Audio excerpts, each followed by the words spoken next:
विपक्ष के शोर शराबे के बीच महापौर ने पेश किया चौथा बजट। शहरी बाशिंदों को दूर रखा नए टैक्स से। बजट में पहली बार उद्योगों के लिए 2 करोड़ की राशि।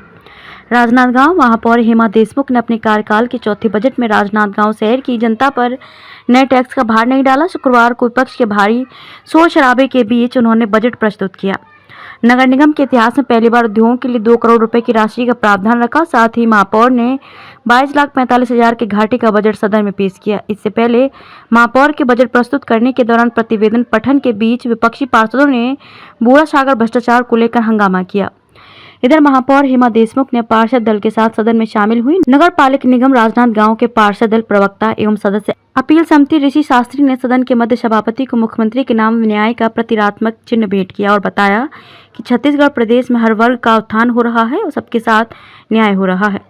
प्रदेश सरकार भूपेश बघेल के नेतृत्व में हर वर्ग के प्रति न्याय संगत तरीके से कार्य कर रही है, जिसका परिणाम यह है कि देश भर में ही नहीं विदेशों में भी छत्तीसगढ़ की योजना और परंपरा का बखान हो रहा है और उनके ही मार्गदर्शन में उनका हर एक कार्यकर्ता चल रहा है।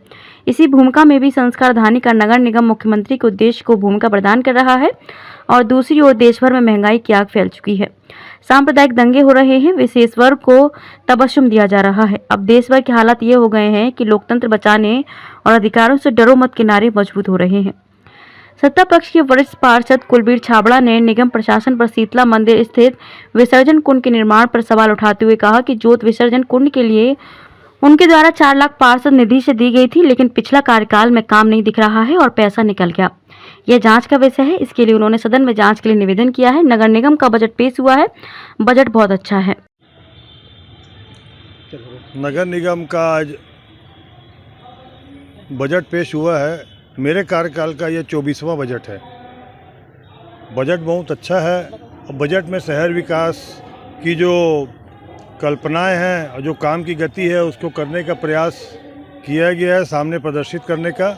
माननीय भूपेश बघेल जी की सरकार में जो कार्य नए शुरू हुए हैं उन सब का लेखा जोखा बजट के साथ शहर की जनता के विकास के लिए लोगों के उसके कार्य की योजनाओं का लाभ देने के लिए प्रस्तुत किया गया है।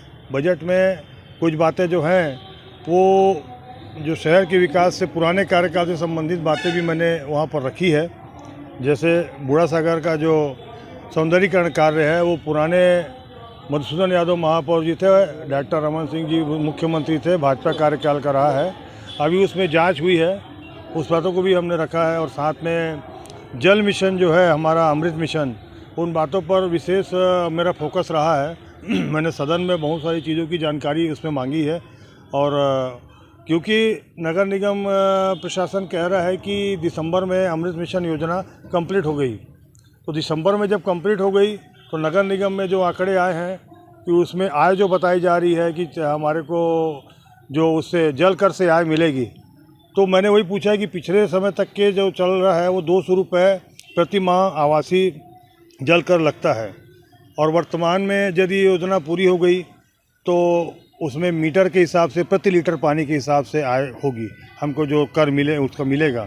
तो वो पैसा आप किस रूप में ले रहे हैं? आप क्या उसमें प्रति लीटर के हिसाब से रखे हैं आय के लिए कि 200 रुपये वही महीना चलेगा? यदि 200 रुपये महीना चलता है तो ये योजना पूर्व कार्यकाल डॉक्टर रमन सिंह के निर्वाचन क्षेत्र में भ्रष्टाचार से भरी हुई है।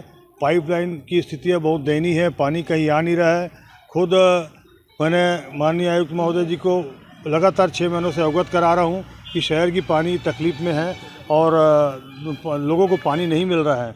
मैं आपको ये बात भी जानकारी मैंने सदन में दी जो बता रहा हूँ कि 300 करोड़ रुपए के लगभग 17-18 सालों में जो 15 सालों में पिछले जो पैसे आए हैं पानी के लिए, और शहर के राजनांदगांव शहर के क्षेत्र में लगभग 300 करोड़ रुपए पानी पे खर्चा हुआ है। 300 करोड़ खर्चा होने के बाद भी राजनांदगांव शहर पानी पे प्यासा है। आज स्थिति ये है कि लोग पानी के लिए दर दर भटक रहे हैं, कभी नल आता है, कहीं नहीं आता, कहीं अच्छा आ रहा है, कहीं नहीं आ रहा है। तो ये अमृत मिशन की जो अव्यवस्था हुई है, अमृत मिशन में जो भ्रष्टाचार हुआ है, अमृत मिशन का जो काम नहीं हुआ है, आज उसी का देन है। डॉक्टर रमन सिंह का भ्रष्टाचार, मधुसूदन। महापौर हेमा देशमुख ने कहा कि पहली बार नगरीय निकाय के बजट में उद्योग लगाने की बात सामने आई। बजट में रोड नाली बनाने का आया है। यह पहली बार मुख्यमंत्री भूपेश बघेल ने नगरीय निकाय सुदृढ़ बनाने के लिए यूपा का आयोजन रखा जा रहा है। इसके लिए 2 करोड़ का प्रावधान रखा जा रहा है। उद्योग लगाने से युवाओं को रोजगार मिलेगा। निगम का आज बजट पेश होने जा रहा है। आपने बजट सत्र को देखा, थोड़ा भी रहा था बजट, क्या रहा बजट में? पहली बार निगम का बजट रोड नाली से हटकर उद्योग के लिए हुआ, लोगों को आर्थिक रूप से सुदृढ़ करने का हुआ। हम शहर विकास में रोड नाली तो जरूर जोड़ते हैं, लेकिन व्यक्ति के आर्थिक स्थिति को मजबूत करने के लिए उद्योग डालना, निगम की आर्थिक स्थिति को मजबूत करने के ये पहली बार हुआ। पहली बार मुख्यमंत्री भूपेश बघेल जी ने अपने कार्यकाल में लगातार पहले कार्यकाल से घोषणा करते जा रहे हैं सभी क्षेत्रों में। इस बार उन्होंने शहर के नगर निकाय को भी चुना और गांव की तर्ज में यूपा उद्योग का शुरू किया था। ये इंडस्ट्री जो है लोगों को आर्थिक से सुदृढ़ करने के, यहाँ पे छोटे छोटे लघु उद्योग लगे जाएंगे जिससे कि महिलाएं पुरुष इसमें आर्थिक रूप से सुदृढ़ होंगे। पहली बार ऐसा हुआ कि अब हमारे मुख्यमंत्री जी जगह जगह वार्डों में बीपी शुगर की फ्री जांच के लिए कियोस्क का निर्माण करेंगे। हर वार्ड में एक कमरा तैयार होगा जहां पे बीपी शुगर फ्री में निःशुल्क जांच होगी। हमारे एमएमयू के जरिए होता है। आप शिक्षा के क्षेत्र में जाइए तो शिक्षा आपके सामने हाजिर है, उद्योग के क्षेत्र में जाइए तो आपको उद्योग हाजिर है। बेरोजगारी भत्ते की बात करें, उसके लिए हम 4 केंद्र खोल रहे हैं। आप अगर मितान की बात करते हैं तो घर बैठे जन्म मृत्यु प्रमाण पत्र जारी होता है। तो ऐसा कौन सा क्षेत्र नहीं है।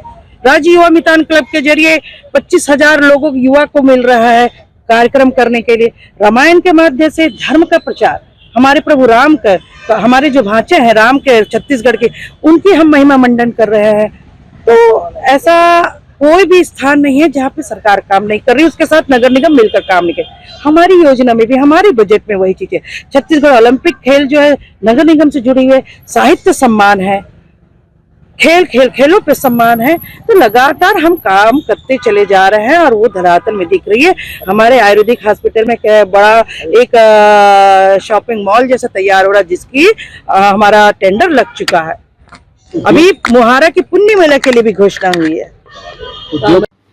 नेता प्रतिपक्ष ने उठाए सवाल। इधर नेता प्रतिपक्ष किशुन यदु ने कहा कि महापौर बजट में रोजगार की बात कर रही है। उन्होंने सवाल उठाते हुए कहा कि कितने लोगों को रोजगार देंगे। बताओ कि आज निगम का बजट घाटे का पेश हुआ, 22 लाख 45,000 का घाटे का रहा।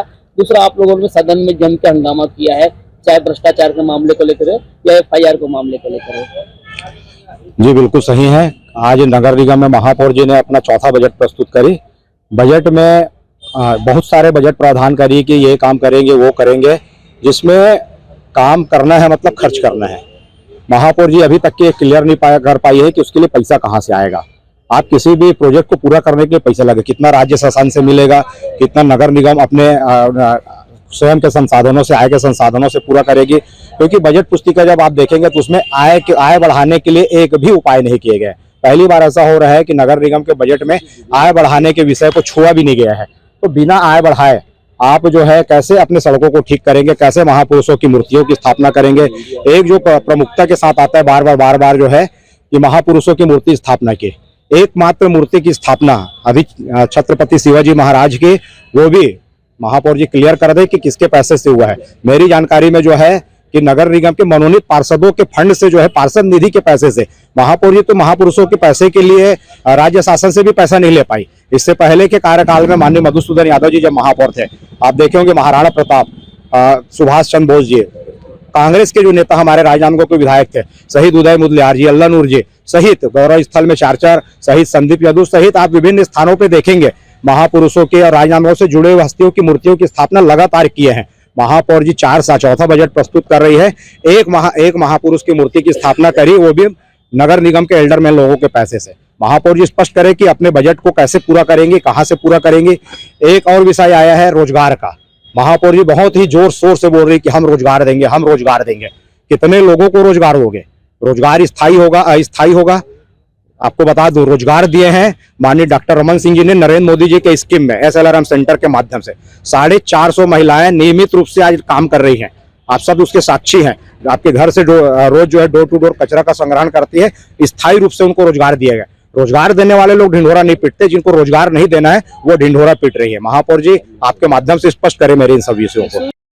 अब इनको मोदी अडानी भाई भाई का नारा जो लगा रहे हैं उनसे पूछना चाहिए, भैया नारा तो वो लगा रहे हैं, हम तो नारा लगा रहे हैं कि बूढ़ा सागर में भ्रष्ट अधिकारियों ठेकेदार के खिलाफ FIR दर्ज करो। नगर निगम का मामला है ना, नगर निगम में बूढ़ा सागर भ्रष्टाचार के मामले में महापौर चर्चा भी नहीं करना चाहती, सुनना भी नहीं चाहती। क्यों?